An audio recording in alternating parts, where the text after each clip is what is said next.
Hello and welcome back, everybody, to another special edition here of the Cosmic History Codes with myself, Davyd, and of course, my wonderful co-host, the one and only Leslie Shankman. Hi, Leslie. How are you today? I'm good, David. Ready to speak of this. Right. So, as we have been for a while now, we've been tracking different incoming Cazimis that are happening in the sky above us and looking at the stars and the constellations that are getting activated by these Cazimis. So we have coming up in just a couple of days on the 31st of July, a Mercury Cazimi, which is going to activate two very interesting and powerful stars. Those stars are Praesepe and Guisar, if I pronounce those correctly. But as always, Leslie is here to fill in the details for us and to talk us through a little bit of a slideshow even, about, I think we're living in a bit of It's a actually the slideshow. main event if we want to take it seriously. We could benefit by taking it as a main event.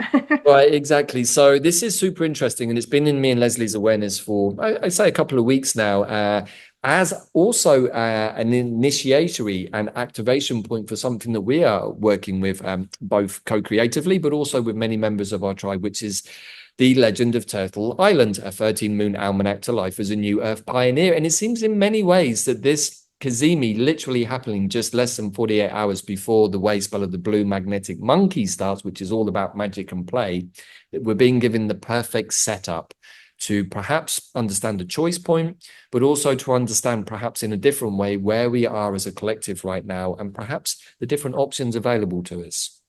So before we get into the presentation, Leslie, is there anything you'd like to preface this talk with for our audience or anything else that's in your awareness?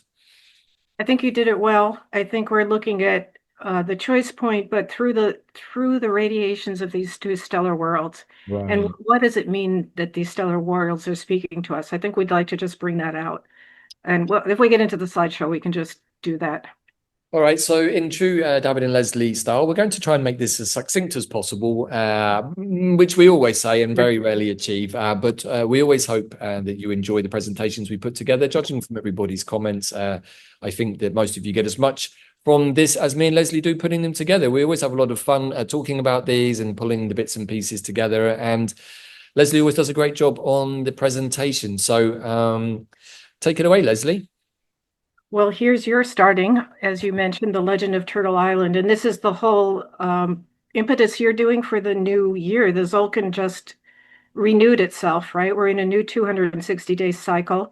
We had the day out of time on July 25th. No, it's a 364-day cycle. It's the Okay, yeah, 13 please moon, correct me. yeah, That's the 13 moon okay. solar year, but through through the lunar cycle. So that was initiated on the 26th of July, just literally 3 days ago before we recorded this.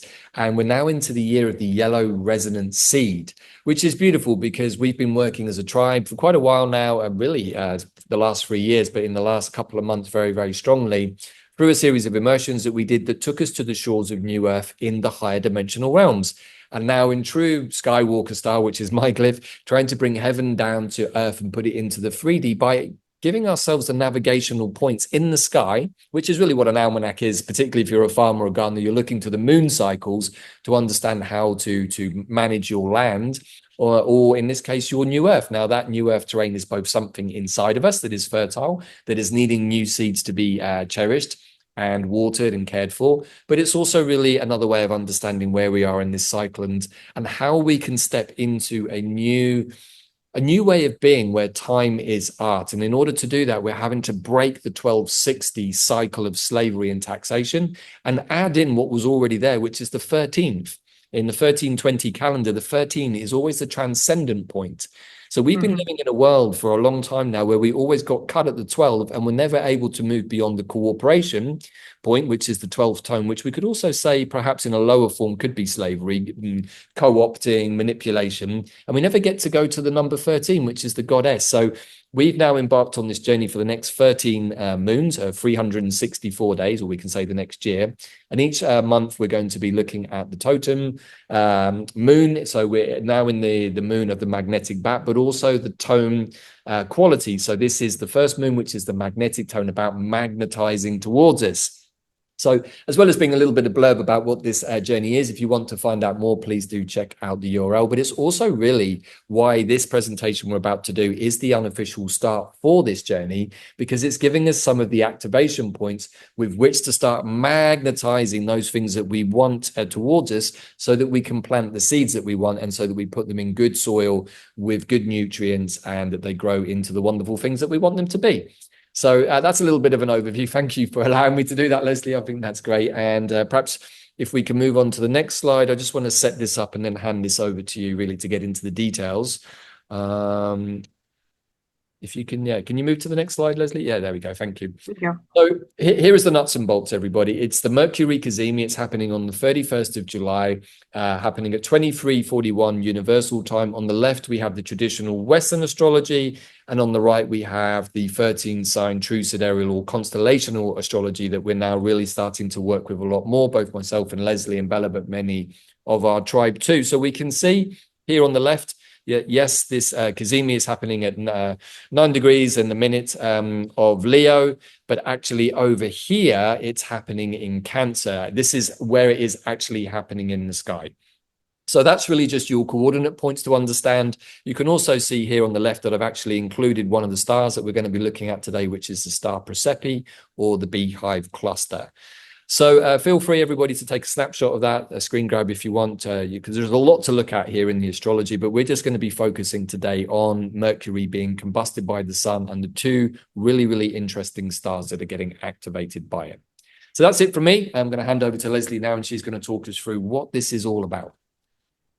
Okay, thank you.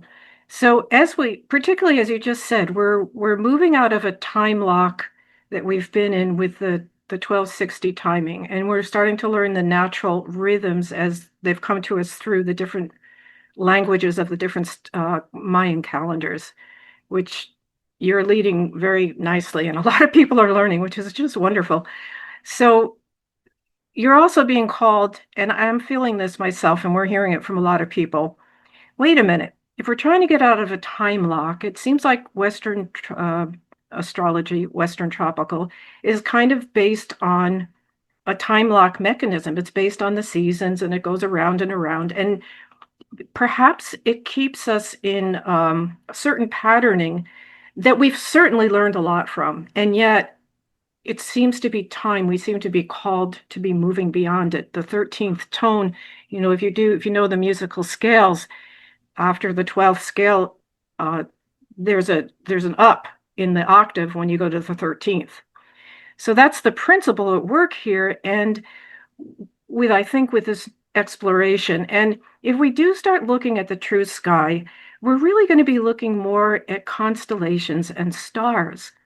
And then we have to ask, well, what did the stars mean? And actually, the stars mean a lot. And I think we need to understand, or we can understand, and this is my perspective coming from the stellar nations, which is really a whole topography of our own beings as outlaid in the stars. And that is because the stars are really seen as dimensional worlds. They're nodal points of consciousness that exist in varying frequencies. And our aspects of our souls abide concurrently on different stellar worlds, and we're living and learning there. So we're physical distillates here, and yet we have soul aspects in all different stellar worlds. So I've often thought, well, we can call the stellar worlds the cells of our light bodies. Mm-hmm. And we're at a time, I think we've all heard this language, we're trying to embody many things, including our larger understanding of the multi-aspected or multidimensional consciousness that we are. Because it's a time of remembering different aspects of our being that have actually, our consciousness has lived for eons of time, coming into different kinds of physical manifestations, gathering knowledge and gifts through experiencing. And what I like about the stellar nations, it's a cosmology that said, in this creation cycle, the divine mind had 13 light seals. And those 13 seals are, you could think of them as 13 different strands of our galactic DNA. We as humans were asked to be chalices for those uh, galactic DNA strands. But what are those light strands? They're different ways, they're different soul families, and they're different ways of experiencing creation. So basically, we have uh, this whole, I don't want to say matrix, that's a loaded word. We have this whole, we have a whole soup inside of us of many influences that heretofore we haven't necessarily understood.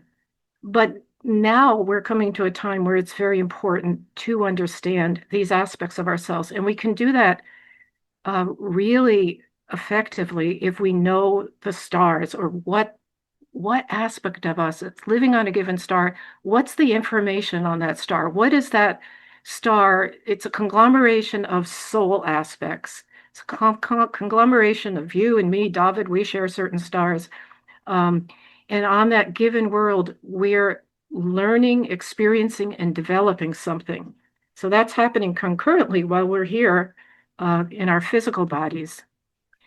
I mean, for The, me, Leslie, the way I like to understand this is that as a multidimensional being who is eternal and truly existent everywhere in the universe, and this is how we read our Antares codes, is that there's a bit of me that, according to my own chart, a little bit of me that exists on each of these stars. And by communicating with that aspect of myself that is non-physical, I can actually communicate also with the place that part of me is speaking from, which is in this case the stars. Is it in this time space? Probably not. Is it something that happened in the past? Maybe we could see it like that. Is it something happening in the future? We could also see it like that too. So I love this way of enriching ourselves by understanding these other aspects of ourselves that are not necessarily here in the third dimension on planet Earth, but are still actually at play in different parts of the universe. yes, and I think to build on your point, when we're looking at things this way, we're not looking at time in a linear fashion as we experience in the third dimension. We really have this whole holographic, spherical, kind of simultaneous understanding of all aspects of creation happening at once. And how we experience it is where does our consciousness land? And now we're also starting to understand, well, it's not about just landing your consciousness over here in one place, but we could land our consciousness in 3 or 4 places and understand that we're simultaneously there. And that enriches us by expanding us because we start to see the relationship between those 3 or 4 places. And that's us really waking up to the truth of our nature. Now, it's interesting because we're so, you know, in this creation cycle at this point, we're so enmeshed in science and provability. Um, and I also want to say, we often see, oh, we're stardust, we're made of the stars. And when I hear it said that way, I think, well, okay, yeah, I'm carbon, I'm this, I'm that. But it I think the meaning of that needs to be a little bit broader. Our consciousness is of the stars. These are nodal points of consciousness. There are cells in our light body, and we're all this one continuum. Now, if we want to go into looking at this from a quote unquote scientific point of view, is this provable? What are we talking about? In the 30s and 40s, as particles were being explored in science, different kinds of particles of matter, neutrinos were detected. And they were under investigation for decades. And then finally, in the late 90s, they started to get more meaning. But let me just kind of summarize what we now understand about neutrinos. Neutrinos are particles of light. So they have they're not subject to gravity because they're particles of light. They just flow. But they have mass, which was confusing at first. Um, the conclusion has been, well, if they have mass, they must carry something. Now, the founder of human design predicted in 87 when he first got that system downloaded to him, he predicted what the scientists would find in the late 90s. He said, yes, they have mass because that mass carries information. And because they're light and they're small enough and they're not subject to gravity, they don't they can pass through any atomic or material barrier without resistance. He referred to them as cosmic messengers, the breath of the stars, that science shows us. They're exhaled energy of stellar fusion, and there's more than anything of them in the universe, and that the material information they carry pass through every square inch of our planet and us every second. And then neutrinos could be regarded as the modern equivalent of what the ancients called chi or prana. So they are penetrating us with bits of information. We're living through them. We're in a continuous, vast information field. But what is this information field? And that's what I want to say when we go to look at Praesepe and Guisar, or any star really. Um, it's the information about the life and the learning on that star, which is a part of our consciousness. And then we can make it alive and integrate it in our third dimensional world. We can have the benefit of a much larger perspective.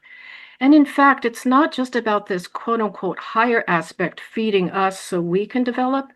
When we can do something on the third dimension, because there's such a density on the third dimension, if we move something into realization, we're sending back learning to those stellar soul particles. So we're evolving as one whole field, really.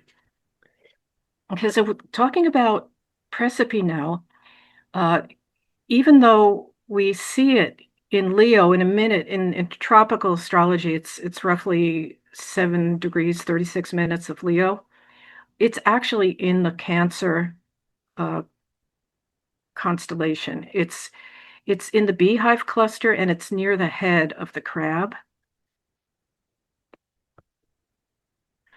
So Praesepe has a really large orb of influence. It's a fifth dimensional star, and I want to talk about it first before I talk about the actual star. I want to talk about the soul family that Praesepe lives in. Remember, I said that there's 13 different light seals. There are different ways to experience creation. So, and we could think of them as different stellar soul families or stellar nations. And we've got all of these inside of us, just based on the trajectory of our consciousness and our choices and resonance about how we've experienced through our cycles of lives. We may have more DNA in one soul family than another. But Praesepe is a feminine mystery school. It's in the wing lion soul family. So what the wing lions are called to do, it's an aspect of ourselves that are called to mature into the right use of power. And so it, as I said, the divine mind dreamt these 13 light seals. So it dreamt the wing lion aspect as kind of a radiant diamond. It said, "Oh, you'll be the aspect of creation that if you work at it, you can develop the ability to hold the highest and purest power of the spirit. And you can rule on the thrones of the world on behalf of the divine." Well, what does that mean? It means you're able to develop yourself enough to be a clear channel for really the divine running through. You raise your frequency, and that allows you as a wing lion leader or ruler to connect to groups of beings who are on lower levels of consciousness and help them entrain up to your field, because you're running a divine frequency. You've managed to move your ego aside, and ego is necessary, but you're using it as the support structure of your being, not the definition of your being. So what happens is when you can run the divine frequency through you, you can flourish the fate of others in the light. You can guide them back to their divine destiny, which is what the heavenly plan and of the divine will is.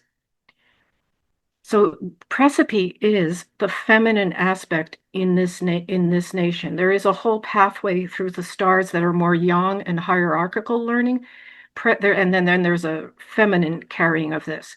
So by right use of power, power is about this ability to carry the divine frequency. It's not about power over. So, Leslie, just maybe for some of our audience who are new to this, when we're talking about the 5.5 degree orb of influence, what that would mean is if you have anything as a major planetary placement in your natal chart that is either 5.5 degrees before 736 or 5.5 degrees after 736, you will have this naturally as one of your own neutrino wisdom sources within your own energy field according to your natal birth chart. Is that correct? Yeah, I don't know if it's exactly 5.5 before or after, because let's say that you're at, I don't know, you're at six something. You know that it's going to, I guess that's tricky. I don't know how to answer that. That's the way I always read it, that it's Yeah. always been a 2.5 degree to a 5.5 degree Oh, orb on either side. either Yeah. side. Okay. Yeah. Yeah. Okay. So that's just for those of you who are wondering. Hey, I wonder because what we're discussing today is it's like normal astrology. It's going to affect all of us in the mundane world in one way because it's getting activated by the Cazimi. But if you have a placement in this place, it's going to mean something more amplified for you. And depending on which planetary body or sphere it's coming through, it's probably going to have a slightly different twist for you or a different emphasis. So just maybe for some of those Okay. It might be a people little who, more potent, but at this yeah, point, all this is potent for all of us, really. yeah, I'd say so. Because we're in the light of the photon belt now and it's all streaming through. But if it's on what's called your Antares code or it's near your astrological, we do come down the ethereal birth canal and by resonance we've designed our life and we have a certain blueprint. And by resonance with the timing and all, we're pulling in stellar worlds at different places. And those are really the aspects of ourselves that we want to either use because they're really helpful for this incarnation, or maybe they're challenging and we want to develop them more. We always have a mix of very attained stellar worlds and then some that are more challenging that hold the stories of deep karmic knots. And in this incarnational cycle, especially now, because we're at an ending time of needing to culminate all our karmas, both individually and collectively, because we really are we're at a time when we're cosmically ready to receive a new tone of creation. And I mentioned this to you before, Davyd. I'm seeing so many people, like on social media talk about tsunamis. And tsunamis are, an overriding wall of water, but also we are in a tsunami of information in a sense, and it's a time where we're being called to be receptive vehicles for this very high harmonic information, which is why it's so rattled, because anything that's not um, resonant with that higher harmonic is going to need to be pushed out. So we're all really on call now. And I think it's fascinating that Praesepe is coming through. I'm just going to read a few lines from the book so we get a flavor of how these different stars are described. These are two volumes that are about 700 and some pages, but um, they're good. They're good tomes of information. So we're told that Praesepe is a special community of priestesses, and it's reminiscent of the Lemurian Silver Age. And they're living here in Praesepe, realizing and declaring the purest quality of the conception of democracy. Imagine that, true democracy towards the worlds. Um, there's an incredible harmony here. And the reason for this harmony is because the beings on this world, or our soul aspects, are learning how to truly govern by the principle of the round table. So there's an agreement in force here that the community is governing as one, like a single being. So deeply sensing one another in the holy purpose, and that holy purpose is really no more than to make the community flourish and have each of its days bring happiness and good fruits. So it's a common intention that moves and organizes life, and to allow each soul to develop further within that kind of life sphere, to find the fulfillment of their own destiny. So it's as people, or as we realize ourselves on Praesepe, it's like the community is breathing together. all the beings and souls and hearts are interlaced in a circle. And it's just a foreign concept that you would possess something and not want to share it. That everything's kind of collective. Uh, so if we went into talk about their motto, it would be together for each other as one. You don't lose individuality, and yet you have an understanding of the collective field. And they're governing, as I said, by the principle of the round table, which I know you want to address, Davyd. So why don't you go into that, and then we can pull some thoughts together between the two of us.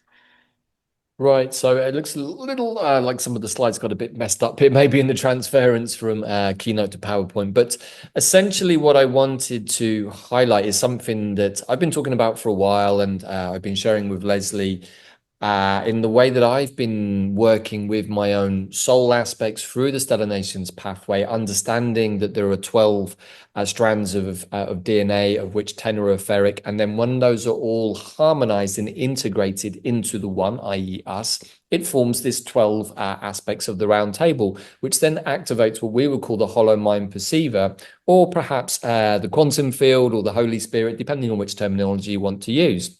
But what I've realized is that by cultivating this inner court or night of round table setup, we actually offer all of these different soul aspects from these different 12 stellar nations or cosmic families, of which we have soul aspects connected to all of them inside of us. And essentially, this picture here on the left of the Knights of the Round Table is how I perceive all of these different aspects of myself within me, that are all existing on these other stars and other parts of the cosmos, but are all having these kinds of archetypal energies that we would call the winged lions or the dragons or the angels or the serpents, all of which actually relate to specific star groups like the Lyrans, the Pleiadians, the Arcturians, the Anunnaki Nibirians.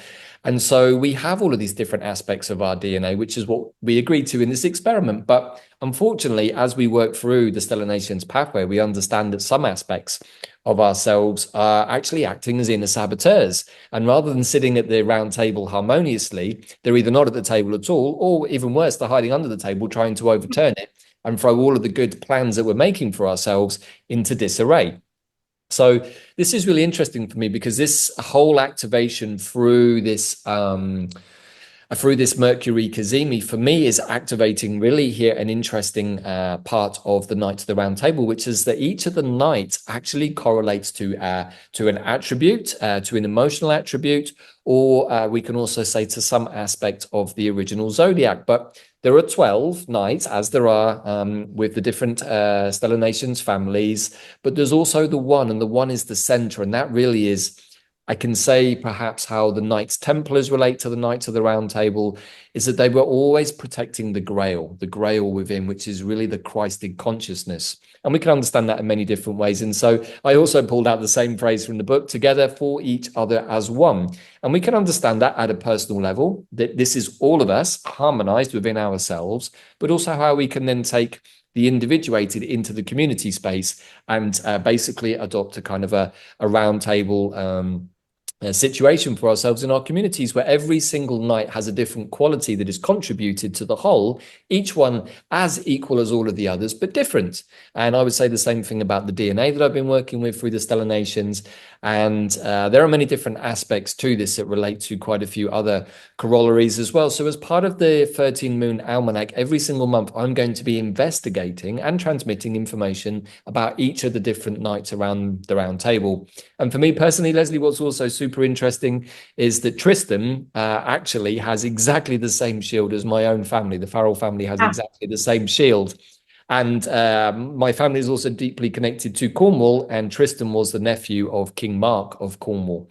So, you know, this is just my own personal lead into this story. And this is really an invitation to each and everybody listening to this to come and join us on this 13 moon journey and investigate perhaps which of the nights you resonate with the most, and also to see how these nights might actually relate to the different Stellar Nations families. So that's just a little bit of an overview. And for me personally, what this is activating, and again, this is an invitation to everybody, is the Knights of the Round Table avatar timeline. This is like, if we were playing a computer game, this would be one of the bolt-on box sets that expands your universe for you. Well, what we're doing is expanding our inner quantum universe. And as we've been talking a lot about in our tribe, and me and Leslie were talking about beforehand, this also relates to working with really the greatest gift that God, great source, great spirit gave us, which is our imagination. Because the mind or the imagination of God is really the totality of everything. And depending on how much of that we can receive, perhaps through the neutrinos coming from the stars, will determine how elaborate, how extraordinary, how adventurous, how courageous we are as actors in our own story.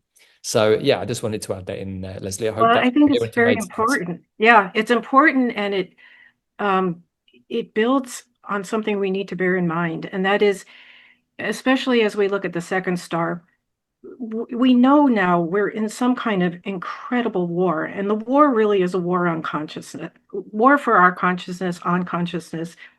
And what we're trying to reclaim, I think, largely is the fourth dimension, the astral world, which if the dimensions were set up in their proper balance, you've got all the microbes and such, the elementals in the second dimension supporting life in the third dimension. And then you've got us as humans on the third dimension using the fourth dimension almost as a movie screen for all our archetypal imaginational things that we want to dream, because that's what the creator said. We're creative beings, have experiences, so, and go to the deepest of the dark so you can understand your light.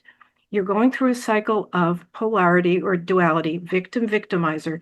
But what's up next, and what's part of all this incoming uh, information, is that we're set to move into a new spiral arm. We're set to be pulled up as co-creators.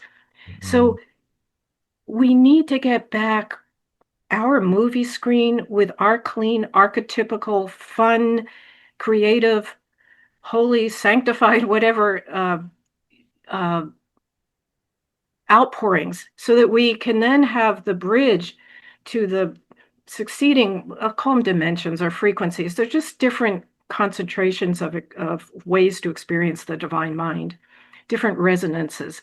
But literally, as humans, we're meant to be the living bridge between heaven and earth. And that's what the next creation cycle is calling us into. And with Praesepe coming on Mercury now, Mercury is the messenger. Mercury amplifies. In the stellar nations, our sun is an eighth Pleiadian star, an angel star, that actually left in a rebellious way at another Aquarian age when he was just like, I don't want to stand there and hold the worlds. When you leave your destiny, you can have all kinds of wonderful ideas and training, but there's just kind of a law. Your consciousness starts to close down when you leave the path of your destiny. And so this is all very metaphysical, metaphorical, but our sun for a very long time was in an astral fog, in a comatose state, as we often are. You know, it's as above, so below, within, without. But ultimately, our sun was given mercy and the right to set up our solar system as a way to find its way back to a destiny. And the reason I bring that up now, that's as a Pleiadian star, the Pleiadians are guiding us because our sun is is a Pleiadian star. As a star, as stars holding aspects of our souls, we can say that our sun holds all of us. We're all on our sun. We can look at how our sun is expressing now. Everybody's talking about it. The flares, the this, that. This is really ourself talking to ourselves in a way about it's time, it's time, it's time. Wake up to the fact that we can go somewhere else. There's a new Aquarian age coming. It's exactly the come around is it's reminiscent of when our sun, in a much kind of less mature time, misunderstood its destiny and left its path. And now it's saying, wait, we have the chance to get back on our path. And this is the cry inside all of us. You know, Praesepe is there to literally open up and offer us, um, let's say, the nectar of Right. from a Exactly. celestial chalice, right? And I have a couple questions that came to me with that. Hold on, Leslie. So, Wait, can I just add something? Just go back to that last. I just want to add in that last slide, a couple of thoughts, and then because this yeah, is you want me to go back to the slide? yeah, just for 2 seconds, just before I lose the train of thought on that. So if we look even into the past, what we can see just looking at the Knights of the Round Table is we see the lions and the dragons, which is also part of the cosmic history codes. And if we go into the Arthurian legends themselves, Uther Pendragon was Arthur's father who tricked the wife of King Mark into sleeping with him with the magic of Merlin, which is how Arthur comes into the world.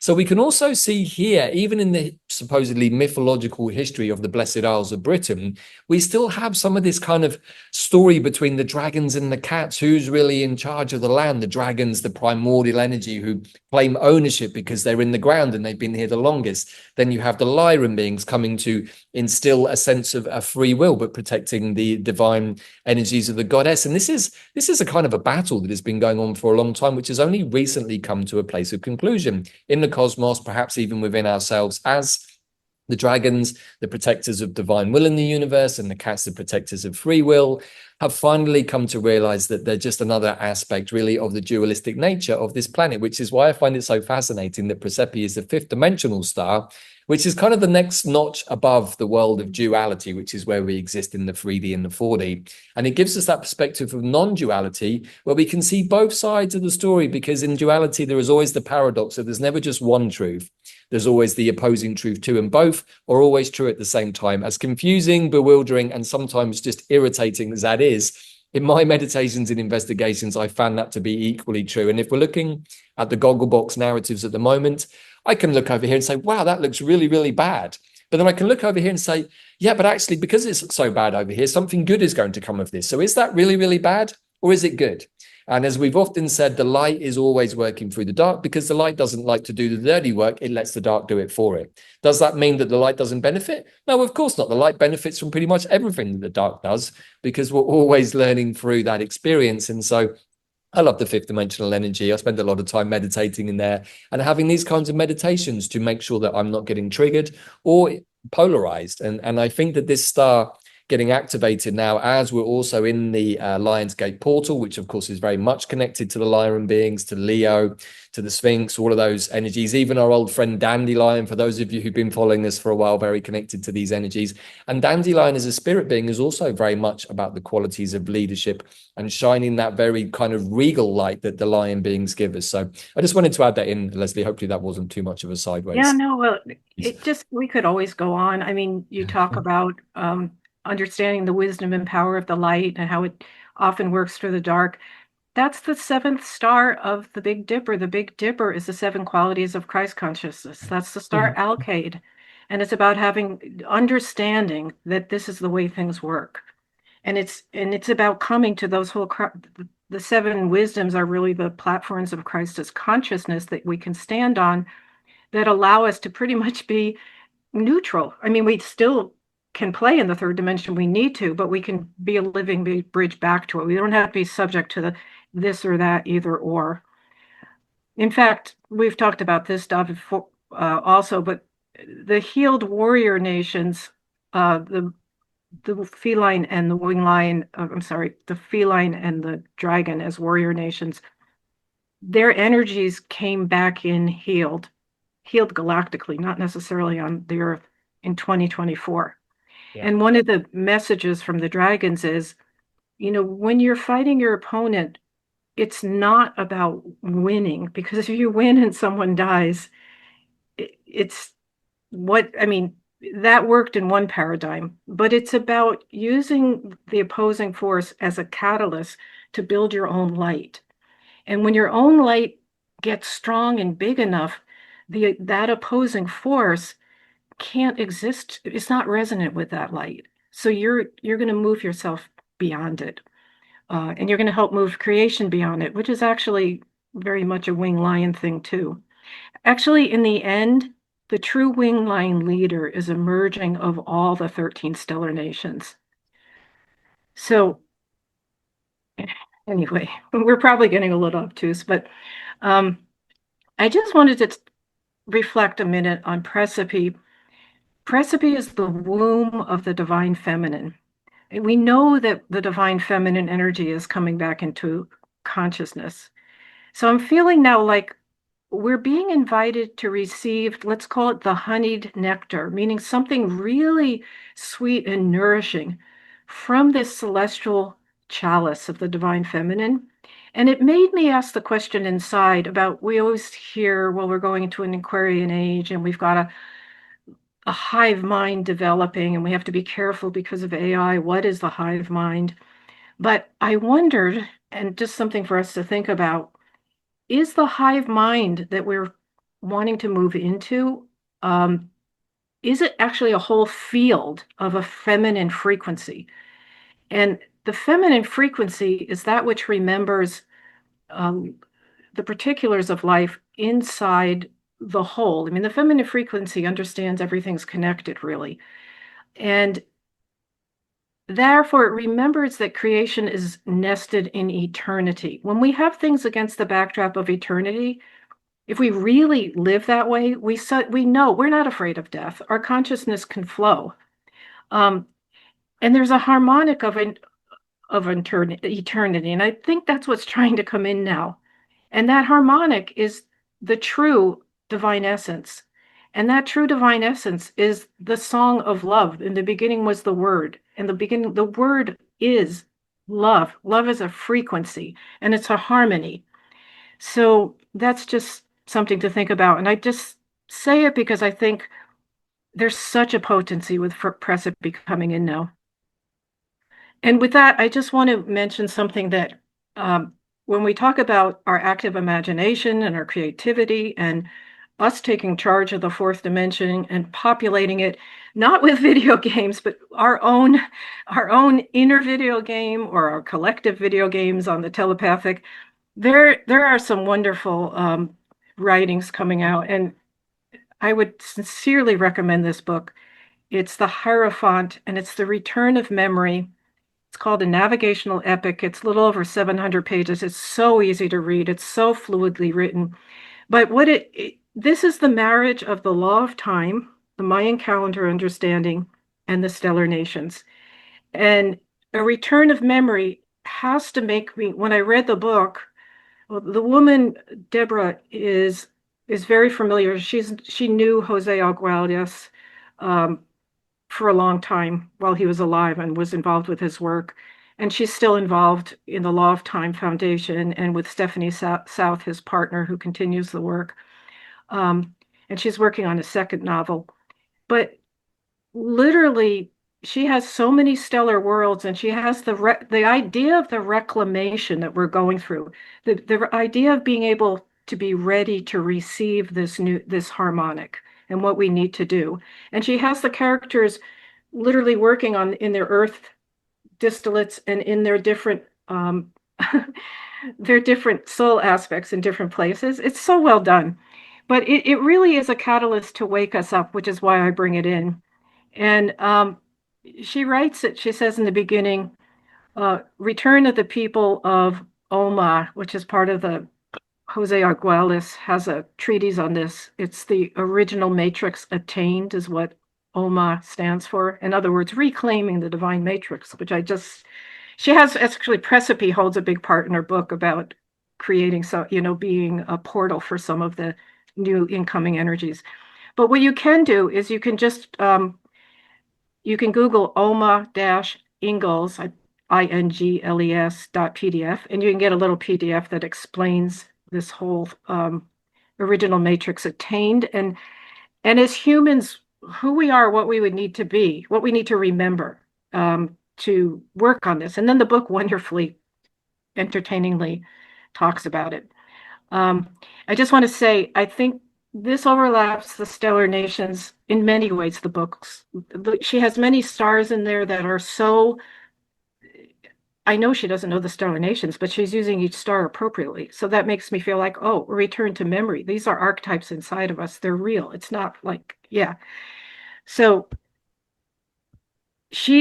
what she brings up in here, and this is very much something that we would know through the bird nation and the stellar nations, and without going into all the reasons for that, it's about us needing to remember now as we go into this new time in the new earth and wanting to anchor it, that we had an original pact between humans, elementals, and angels, and these three life streams need to be woven together again.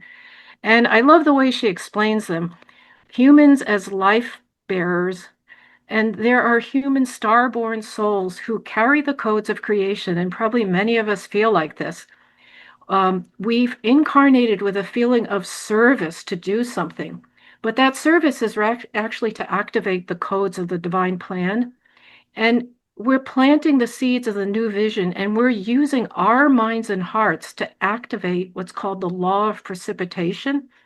And that when we really concentrate enough, it's like we build a morphogenic form, if our mind and heart goes into it, that can be magnetic. You talked about this being a magnetic moon coming up.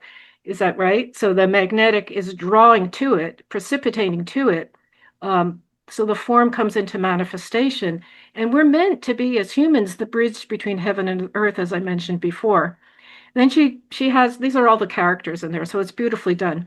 The builders of form are the elementals. They're our helpers in the unseen world, and they are able to hold the mental focus. When we create that morphogenic form, they hold the mental focus to manifest the form using building blocks of the physical world: water, fire, earth, air, ether. And there's a lot more in there, how they work with the seven rays of light. So it's fun information. And then the blueprint masters are the angelics who hold the blueprints of creation from the divine mind. So if you really start to think about this, this is a team. This is a team for the new earth. And this is part of the original matrix attained. But this is part of what we're remembering if we can move out of our fractured, fragmented state into the wholeness, if we can live inside an ecosystem that's divine, where we're individual beings with our free will, and yet we're all understanding the collective laws of the divine love, divine law, divine mercy, and divine will. It's a win-win. It's a fifth dimensional life. It's a new earth. We have the galaxy as our backyard. It's very different. Okay, Wow. then one more thing. Now, this is interesting that this star is also on coming through. We're going to talk about a star Guisar from the stellar nation of the dragons, the dragon piece of our DNA, if you will, galactic DNA. It's warriors who are keepers of divine order, divine power, divine will, seeing that the heavenly laws are obeyed. Okay, what's the problem? This should be wonderful, right? Let's lock it up. Well, stellar worlds have different, histories and different outpicturings. We're also got the star Guisar, which is in Leo 10 something, we'll see in a minute, in the tropical, I'm sorry, but it is actually in the Draco constellation at the tail of the Draco or the dragon constellation. Mm. In the stellar nations, you'd be knowing like what the relationship is with all these stars. But here's Guisar at the tail. And how is Guisar expressing currently? It is not expressing in concert with the divine intention for it. This is a place where warrior clones are made. Astral entities are crossbred from the bloodline of the arthropods, the fallen arthropods.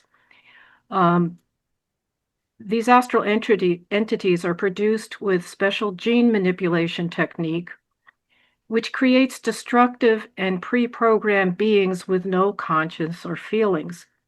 So Mhm. this builds a shadow alliance. Well, it builds the army of the shadow alliance. If we talk about being on this in this war of consciousness, and the shadow alliance is really about keeping control of the astral fourth dimension and destroying peaceful stellar and earthly cities. And so this is a whole galactic thing, but we can see it's at work.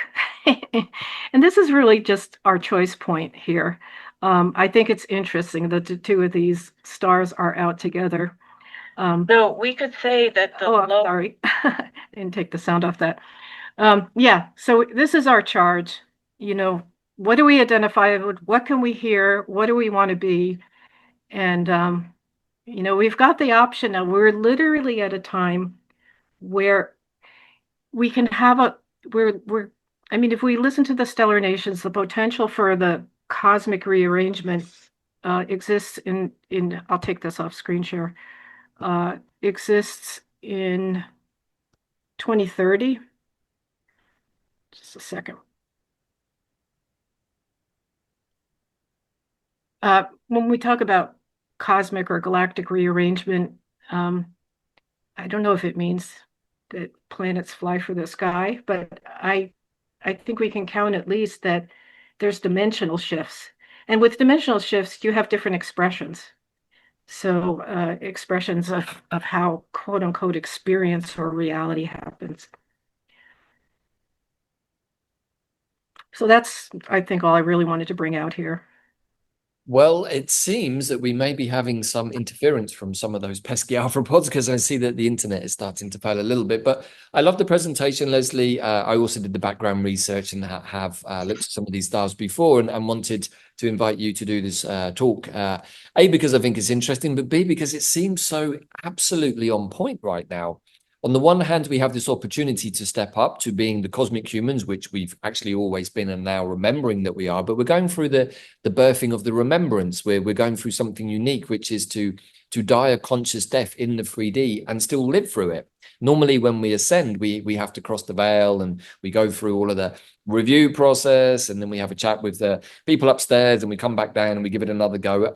Pretty much like a computer game, to be honest. Anyone who's ever played those video games where you lose a few lives, you start again, but you still come in with much the same kit that you had last time out, but you have to start back at the beginning of the level and do a few of the bits and pieces again. Well, you know, those games are largely essentially based on our experience in life. So I find it fascinating that we've got this star that is offering this ability to communicate really with our own Knights of the Round Table, our own inner DNA from the soul aspects of us that exist and all of these different constellations and the stars within them. And then on the flip side, we've got the tail end of the dragon, as the dragon has kind of gone through this healing process with the cats as part of the divine guardians of the universe, and having had a huge fall with the angels and the snakes and all of the other beings that have fallen, all of which we can say are the kind of the mafia cartel that we observe in our 3D world, or that we have been observing and are now perhaps getting revealed. And then underneath this, we have this star Guisar, which kind of in many ways, I don't think it will take our audience too much of a stretch to understand what this is implying that we're already experiencing in the world around us right now. In many ways, to me, this star represents the ultimate end of narcissism. Those beings who literally don't have the capacity to feel love, to feel, to feel the heart energy. And so they'll say one thing in one moment and agree and go, yes, yes, yes. And then literally 2 minutes later, do the exact opposite of what they said they're going to do.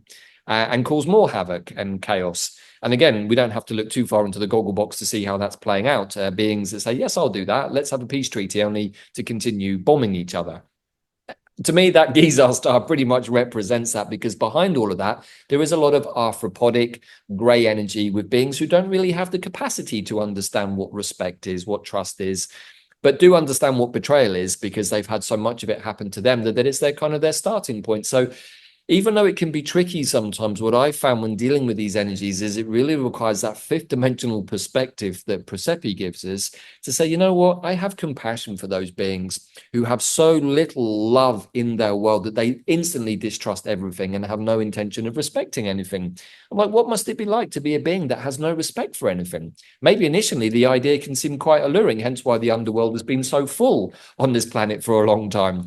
But perhaps we're getting to a point where we don't want to be in those frequencies anymore. We don't want to put out into the world the things that we don't want to receive back. And of course, we're recording this in the waves of the white magnetic mirror, which I think for many people has been very reflective in both the positive ways that Praesepe might offer us, but also maybe in the less pleasant ways that Guisar is offering us. And a big topic of conversation in our tribe, and even us before we hit record today, is looking at the influence of the AI, the alien intelligence, as we're now starting to call it, as opposed to the DI, the divine intelligence, or the NI, the nature intelligence, which is perhaps a little bit of what that pact is about with the elementals and the humans and the angels. So we have these choice points. Do we go for divine nature intelligence, or do we go for alien intelligence that we don't really know, don't understand, but do have a strong suspicion that maybe it's not respecting us or this planet? And are we going to be spelled and bewitched by it, or are we going to perhaps go to that fifth dimension and see it for what it is, not necessarily reject it outright, but say, hey, okay, that's fine, but I'm not going to participate with you until there's some sort of corrective process here. I don't know. This is just where I'm at right now. But I think that this Mercury Cazimi that's happening on the 31st of July really offers up this very deep meditational point that certainly I've been in, and I know you have for a while. And through this video, perhaps we're inviting everybody else into as well. Yeah, and whether we like it or not, or know it or not, we're getting pressed pressed with this. So I think it helps to know it, and it's a way to take a little more active control of the narrative, and literally, if we think about our thoughts and our heart establishing the forms, the morphogenic field that we want to precipitate, I think it's helpful to take an active control of the narrative, not in the sense that we're controlling it, but in the sense that, hey, wait a minute, I'm working for the light. I'm with the light. I see that. I see the wisdom and the power of the light. I'm going to stand by it. I'm going to let it build in me. The thing that's helping me a lot lately, listen, these are really tough all around us.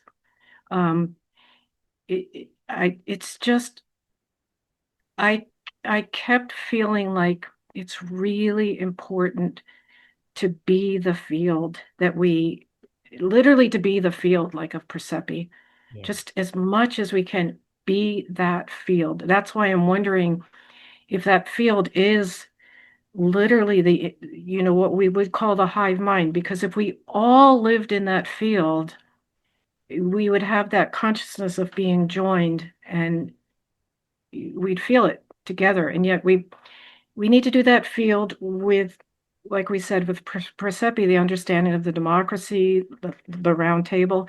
And I think you bringing up, I think what's going to happen over time, and I've watched this too, we always have fun seeing all these little archetypal rabbit holes that kind of come off these main ideas.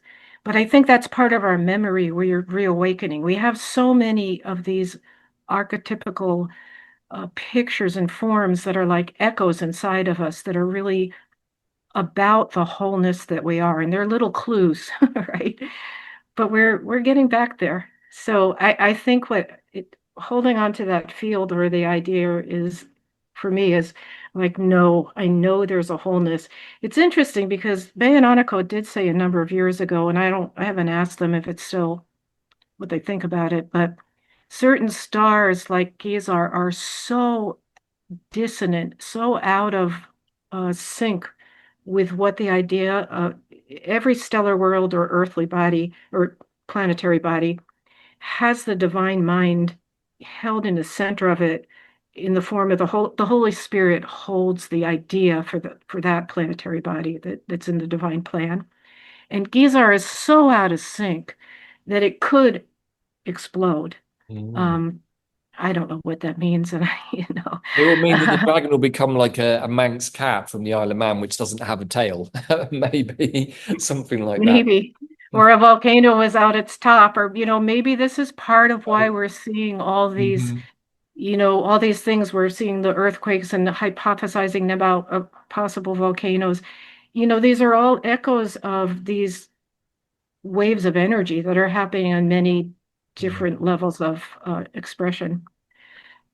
Well, as we come to the end of this kind of preview of this energy, I just want to thank you, Leslie, as always, for pulling the slides together and sharing your wisdom and your understanding of the stars through the Stellar Nations pathway, and also helping me to align my own thoughts and find some kind of coherent way to express something that has been with me for a little while, because I'm really excited, actually, in many ways about this. Even though the lower notes of Guisar are not particularly pleasant, the higher notes of Praesepe really give me that idea of the yin and the yang, the internal world of the Knights of the Round Table, but also the collective unified consciousness field, but also understanding that through the individuation of the personalized court, the Knights of the Round Table within us, we can put that into the external world, the yang expression, in our very own unique way, while still being connected at the unified consciousness level. So we had her her story, the hive mind of the Lemurian world. We had the his story, the kind of the yang external world of the last few thousand millennia. And now we're into this realm of the our story,